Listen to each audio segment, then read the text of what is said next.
What is going on, everybody? Welcome back to another video.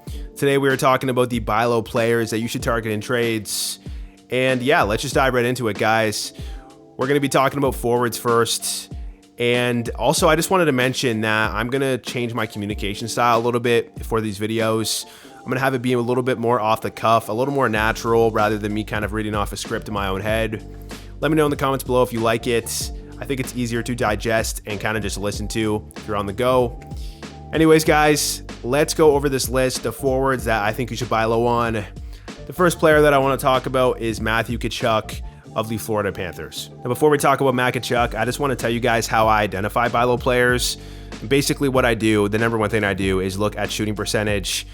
If their shooting percentage is much lower than their career rate, then the math tells us that they should bounce back. These are the type of players that I like to target in trades. Usually it pays off. Sometimes a player just has a really unlucky season, but in general, you're going to get these players at a good price and they are going to bounce back. So yeah, like I told you with Mika Zibanejad, super low shooting percentage at 4.8%. He's still shooting the puck a ton, as you guys can see. I've color-coded the shots, as you guys can see on the screen. Yellow is the players that are shooting more this season. Green is relatively shooting the same, and then orange is shooting less. So yeah, with Mika Zibanejad, he's shooting pretty much relatively the same. He's shooting a ton. And if you're looking at 82 game pace, 14 goals and 58 points, that is the pace that Mika Zibanejad is on. That is not sustainable, guys. Tkachuk has been a beast in the last two seasons. He's 26 years old in the prime of his career. He's getting great minutes on the first line power play, a power play that I do expect to bounce back soon. So yeah, this is a no-brainer to me. Don't panic on Mika Zibanejad if you have him. And if somebody else has him, try to buy on him. The next player I want you guys to buy low on is Tim Stutzle of the Ottawa Senators. I understand that he's on pace for 92 points, which is pretty solid. That's actually better than last season. So you might be thinking, oh, he's not a buy low player in that regard, but we have to look at his goal scoring to understand why he's a buy low. He has 6 goals in 23 games, and that gives him a shooting percentage of 8.5%. This is compared to a career rate of 13.5, so it's much lower than this career rate. He's shooting the puck more this season as well. I think he's on pace for around 255 shots this season. Last season it was around 220, so that's always a good sign. And if we're also looking at his ice time, I know it's not on screen right now, but he's averaging 22 minutes a game. Like, this is absolutely elite ice time totals. He's on the ice a ton. He's on a team that is struggling, but I am expecting them to bounce back. And also, they've only played 23 games, which is much lower than some teams in the NHL. So his season rank is not reflective of how good he's actually playing.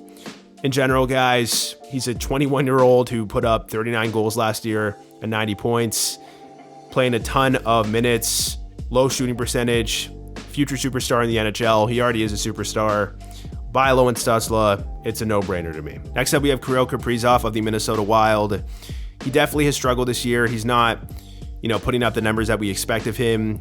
He has 24 points in 26 games, 8 goals, but his shooting percentage is definitely lower than his career rate by quite a bit. 9.5% right now compared to a 15.4% career rate. So I do expect him to start scoring goals very soon. If you're looking at 82 game pace, 25 goals and 75 points. This is not Kaprizov's numbers that we expect. Like, he's been a 100-point player in the past 2 seasons pretty much. So this is another no-brainer to me. He's a superstar. He's a first-round, second-round player. And yeah, if you can get a good deal for Kaprizov, then you absolutely need to do it. All right, next up we have Tage Thompson of the Buffalo Sabres. I understand there are some legitimate concerns about Thompson. You could argue he overperformed last year. However, I think we do have to look at a number of factors.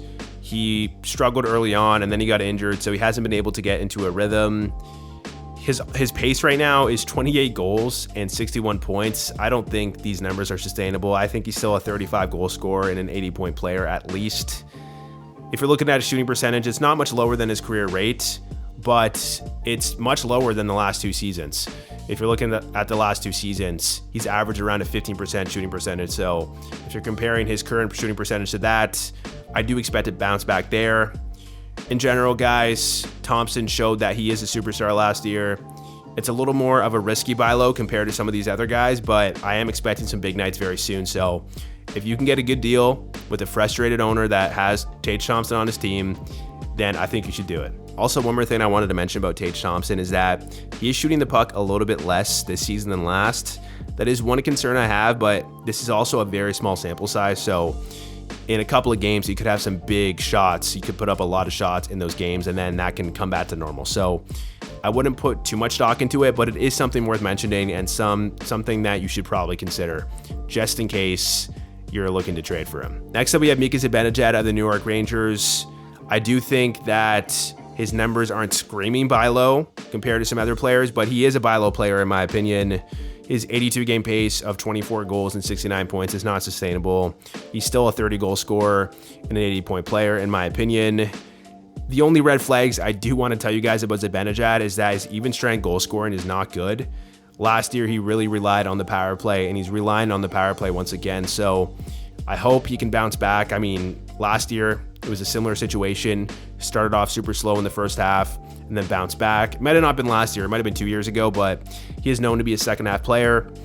His shooting percentage is lower than his career rate, not by a lot, but still 11.8 compared to a 13.3% career rate. And if we're looking at just the last couple of seasons as well, it's much lower. So I am expecting some big nights soon from Mika Zibanejad. Try to send us some trades for Zibanejad, maybe some 2-for-1s or 3-for-1s, because that's always the best strategy in my opinion. Sending 2 average players for a superstar, or a good player and an average player, that usually is the winning strategy when you get the best player in a deal. So if you make a deal like that for Zibanejad, you should win in the long run. Next up, we have Adrian Kempe of the Los Angeles Kings. I know on the surface level, he doesn't look like a buy low player. He's on pace for 85 points, which would be a career high for him. But the reason he's a buy low player is his goal scoring and his shooting percentage is not on par with what we have seen from Kempe in the past 2 seasons. So that's why I love Kempe as a buy low. One thing that really stands out to me is that he's shooting the puck a ton. He's actually on pace for the most shots in his career. We love to see that in fantasy. He has a 10.7% shooting percentage compared to a 12.4% career rate, so lower than his career average and definitely lower than the last 2 seasons. So I understand it could be a little regression coming in, but he's on the top line and on the first line power play on one of the best offensive teams in the NHL. He's taken a lot of shots, and he also puts up a lot of hits too if your league counts those. He's just one of my favorite trade targets right now, so if you can get a good deal for Kempe because he's kind of struggled in the goal department lately, definitely do it. Next up, we have Alex Ovechkin of the Washington Capitals. I understand what people are going to say. Ovi's washed. Don't buy low on him. I get it, but we have to take a look at his shooting percentage, okay? A 5.6% shooting percentage compared to a 12.8 career rate is absurd. This is surely going to bounce back. I'm not saying he's going to be one of the best fantasy players, but he's on pace for 16 goals. Come on, he's also on pace for 52 points. This is far too low. I mean, you don't suddenly lose all of your hockey talent in 1 year. He was a fantasy stud last season. You should buy low on Ovi, in my opinion. I know the Washington Capitals have the worst power play in the league, but I think the goals are going to start coming very soon. I still think he can put up 30 goals, 70 points with a lot of shots and a lot of hits. So if you can buy low on a player like Ovi in a category league or in a league that values peripherals, I do think it will pay off. One thing I wanted to mention, he is shooting the puck less, but I think this was to be expected. He's getting older. He's 38 years old now. You're going to see his shot volume go down every year, but he's still on pace for almost 300 shots. So it's still elite numbers, but yes, it is lower than what we normally see with Ovi. Next up, we have Jordan Kyrou of the St. Louis Blues. And I know I'm going to see the comments telling me that I'm an idiot for telling you to buy low in Kyrou. I've been doing it for weeks now, and guess what? I'm going to continue to tell you to buy low in Kyrou.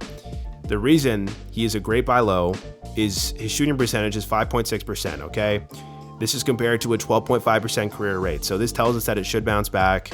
He should start scoring goals soon. His 82-game pace is 14 goals and 49 points.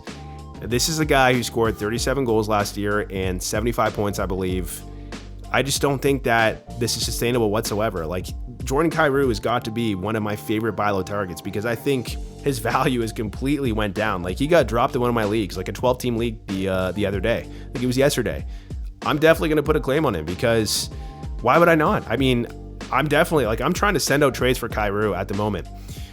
We have to also consider the fact that they fired their coach, and it's a common thing that happens is you start to see a bump in production from the players when a coach gets fired. Maybe the coach lost the locker room.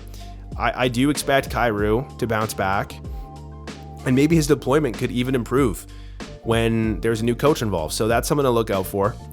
Also, another thing that I want to tell you guys, which is it's so obvious why he's a buy low. He's getting the exact same ice time as last season. He's on pace for almost the exact amount of shots. And he's still getting the same deployment. So this is a no-brainer to me. Buy low in Jordan Kyrou. It's going to pay off, in my opinion. And yeah, that's pretty much it. I don't think this is going to age poorly. I do think in a couple of weeks, I'm going to be saying I told you so. But we'll have to see what happens. The next buy player is definitely one of my favorite buy lows right now. And that player is Caufield of the Montreal Canadiens, okay? Let me tell you why I love Caufield as a trade target right now. His shooting percentage is 6.7% compared to a 12.5% career rate. He's only on pace for 20 goals and 58 points this year, so he's definitely going to bounce back. He's also on pace for 307 shots this year. He's on pace for the highest shot total of his career. That shot total is elite, and usually that means goals. So huge fan of Caufield, especially if you're in a league that heavily values shots, like a Yahoo default league where it's like 0.9. It really does help in those leagues. Once those goals start coming, he's probably going to be a top 50, top 60 player in those type of leagues. Again, it depends on your format, but the math says that he should bounce back, getting a ton of ice time, first line power play, young player, great shot. Buy low in Caufield before it's too late. Next up, we have Josh Norris of the Ottawa Senators. He's not the biggest buy low player in the world, but he's only on pace for 53 points this year, which I think is far too low. I do expect him to start putting up points a lot in the near future. His shooting percentage is also much lower than his career rate. He has a current shooting percentage of 11.9% compared to a career rate of a 17.4. I understand his career rate is pretty high, and this could just be regression hitting, but he is a guy that generally has a high shooting percentage, so I think 14 to 15% is reasonable for a player like him. With Josh Norris, he's still in the first line power play, getting significant power play time. He's still getting top 6 minutes. And in the last full season that he played in, he put up 35 goals in 66 games. So this guy can put the puck in the net. He is in the prime of his career. And that's pretty much it with Josh Norris. He has a really low roster percentage on Yahoo, so you might be able to pick him up depending on your league size. But if you're trying to make a trade, I think Josh Norris is definitely a guy you want to target. The last buy low forward I want to talk about is Kevin Fiala of the Los Angeles Kings. Now, I do want to address 2 red flags I have with Kevin Fiala before I tell you guys why you should buy low in him. The first red flag is his shot volume. He only has 66 shots in 25 games, and that puts him on pace for something like 210 shots. It's much lower than it has been in the last 2 seasons, so I don't love that. I'm hoping he can shoot the puck more because he can put the puck in the net. I don't know why he decides to pass up on shots, but anyways, guys, it's not the biggest issue, but it is something I did have to address. The second thing that I want to address is his ice time. It's only 17 minutes of ice time per game. Last season, it was 17 minutes and 30 seconds, so not much better, but still better. I mean, you don't want to see his ice time go down, okay? Hopefully, it can increase. I think the coach has just punished him a little bit because he's had some issues with his play, but yeah, it needs to go up a little bit for me to get excited about Kevin Fiala. Anyways, guys, those are the reasons why he's at the bottom of this list, but let me tell you why I do think he's a great trade target, okay? The main reason I think he's a good trade target is his shooting percentage. His shooting percentage is 9.1%, which I think is pretty low, especially if you compare it to his career rate of 11.2. It's not the biggest difference, but still, it's pretty low. A 9.1% shooting percentage isn't great. He's only on pace for 19 goals as well, and if you're looking at the last couple of seasons, he's been a consistent 30-plus goal scorer, so that's not sustainable in my opinion. And yeah, I mean, that's pretty much the gist of it. He should be scoring more goals soon. He's on one of the best offensive teams in the NHL, and he's a super talented player. He's been a consistent over point per game player in the last 2 or 3 seasons as well. So yeah, I mean, I expect Kevin Fiala to have some big nights soon. And before that happens, you should try to trade for him, okay? He hasn't had a big night. He hasn't had a really big night, like a 3-point night. So you might be able to get a discount for him. See if you can make something work, get creative, and it probably should pay off. Next up, guys, we have the buy low defenseman. We only have 2 players on this list because some of the defensemen that I've talked about in previous videos have already bounced back. You could argue maybe I could have put Miro Heiskanen on this list, but he just had a 3-point night with 2 goals. His shooting percentage is stabilized, and I think you're not going to get that good of a discount on him. if you can, still do it, because I think Miro Heiskanen is a very talented defenseman on a very talented team. But in general, I'm not going to put him on this list because of that performance. So the two players that we have, the two defensemen on this list, we have Brandon Montour. I have him on one of my teams, and he's been a little bit frustrating. He only has 2 points in 12 games. These 2 points being assists, so he has no goals. And that's not very good for a guy that was a 70-point defenseman last year and one of the best fantasy hockey defensemen in the entire league. Now, regardless how frustrating Montour has been, I think he's a fantastic buy low target for a number of reasons. The first reason is that this is obvious rust to me. He missed 6 to 7 months out because he had to have surgery on his shoulder. No preseason, no training camp. That is definitely going to lead to rust. He's not going to get into a rhythm for a little bit. He is, the confidence might not be there either. Once he starts playing a little bit more, I am expecting the points to come. So that's the first reason. And then the second reason is that he's getting the exact same deployment as last season. That is my biggest thing with him, right? Montour last season, the reason he broke out is because he averaged like 4 more minutes of ice time than he usually got. And he got on the first line power play, okay? He's still getting around 24 minutes of ice time per game. He's still on the first line power play. So as long as he's still getting that ice time and he's still getting that deployment on the first line power play, he is going to be a great buy low target. If he gets taken off the first line power play, then I would start to panic a little bit. That could be a possibility if this Panthers power play continues to struggle, but it hasn't happened yet. So don't freak out if you hold Montour. But yeah, that's the only way I would be concerned about Montour at the moment. In general, guys, like I said, still getting fantastic deployment on a very good offensive team. The points will come, the production will come. You just got to be patient if you have them. For the people that want to trade for him, do it, okay? Do it before it's too late, because he's going to have a big night very soon. He's going to start producing, and you're not going to be able to get a good deal for him. So try to get creative and see if you can make something work. The last buy low defenseman on this list is John Carlson of the Washington Capitals. I think he's been in pretty much all of my buy low videos at this point. Now, if you're looking at his point totals, they aren't horrible. He has 15 points in 25 games, puts him on a pace of 49 points. But what really stands out to me is his goal scoring, and that is the main reason that he's a buy low candidate. He currently has 1 goal in 25 games. His shooting percentage is 1.9% compared to his 6.4% career rate, and this has put him on pace for 3 goals in an 82-game season. It's not sustainable whatsoever. Carlson's been a consistent 10-plus goal scorer and a 15-plus goal scorer his entire career. So the goals will come, guys. The production will come. Also, he's getting the most ice time. Right now, he's averaging the most ice time of his career. So he's out on the ice a ton. He's out on the power play a ton. There's no reason why he shouldn't be scoring goals and producing more. I get it. The Capitals currently have the worst power play percentage in the NHL. But I don't think that's sustainable either. I think they are going to bounce back. Their power play is going to bounce back. And Carlson is going to have some big nights soon. So buy low in John Carlson. Also, another thing to consider, guys, peripherals.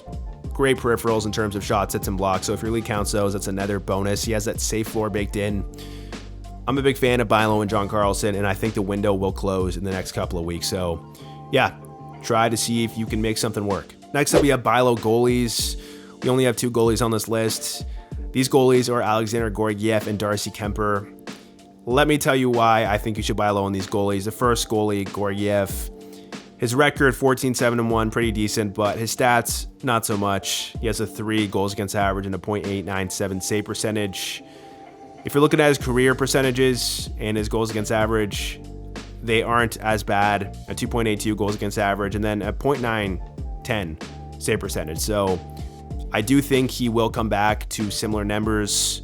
He's still on one of the best teams in the NHL in the Colorado Avalanche. I know they haven't looked the greatest this year. They've struggled a little bit compared to previous seasons, but they're still a good team and they're a playoff team. So having a goalie like that who's going to start the majority of the games is always valuable, especially if you're in a points league that values volume. So buy low in Georgiev if you can, and I do think it will pay off. Now for the second goalie, Darcy Kuemper.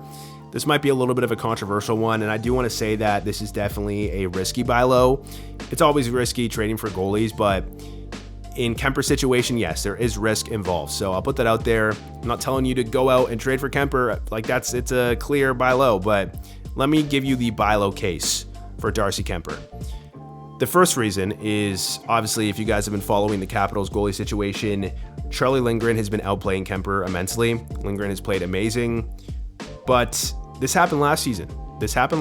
Lindgren was playing really well. They started splitting starts, and people were panicking on Kuemper, but then Kuemper bounced back and was the #1 starter once again. So I think history is going to repeat itself.